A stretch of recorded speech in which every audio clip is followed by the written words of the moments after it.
giving their 2014 commencement address. I'm the keynote speaker. I'm looking forward to it.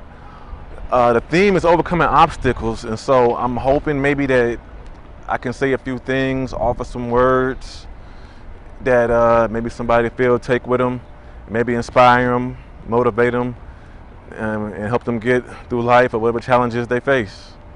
First I want to thank Nicole for that beautiful intro. My name is Kahn, Santori Davison. I am the grandson of Robert and Coattail Smith. That's how I introduce myself, because that's who I owe all the lessons and love that I've learned through life through is my grandparents. And as I give you my story and my words, you'll understand why I say that and why that means so much to me. I can relate.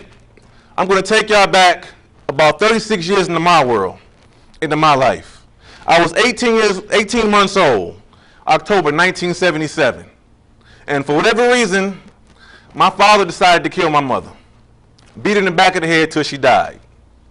Now, I was found in this house in Bangor on the west side of Detroit in a house full of gas fumes. He had turned the stove on, let the house fill up full of gas, and luckily the police were able to get in the house and found me there in my high chair in the bathroom before the house blew up.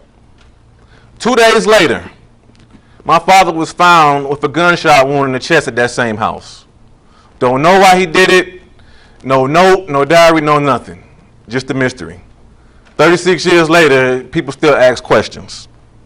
Now, my grandparents, they never told me what happened. Till I was 18 years old, I never knew. And the only reason I found out is that when I got to college, I went through the microfiche of the library.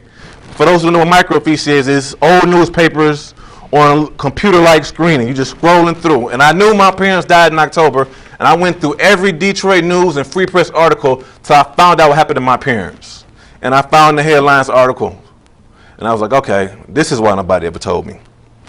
But my grandparents didn't tell me this because it was two important things they wanted to avoid. The first thing is they didn't want that tragedy to weigh me down, because that's what happens in life. People go through things and they can't shake them off. You know, and people keep reminding you of what you went through, and it weighs you down and you can't progress, and you got a bad cloud that hangs over you, and you think life has no point because I've been through this, and so I must not have anywhere else to go, because who goes through things like this? The second thing my grandparents wanted to avoid is that they did not want my parents' death and how my parents died to define me. And that's the word I want y'all to focus on right now. How are you going to be defined? Are you going to be defined by more than your obstacles? Are you going to be defined by what the world has taken from you or what you have given to the world? Now, I'm sure if y'all have been through some things, I'm sure maybe there's a parent locked up, a parent not here anymore, a parent deceased. Maybe you've seen some things at an age where you shouldn't have seen things. Maybe you've been through things at an age where maybe you shouldn't have been through those things. But all of that, as bad as it was, and as bad as it made you feel, does not have to define you. Those obstacles were part of your journey through life, but they don't define your life. What will define you is what you do from here on out. Now, don't get me wrong. There are always going to be people who will look at you and only see the worst parts of you. They will only see the worst things you've been through. They will only see your obstacles. I'm 38 years old, and there's still people that see me, and I can see in their eyes, they say, yeah, that's the kid whose pops killed his moms.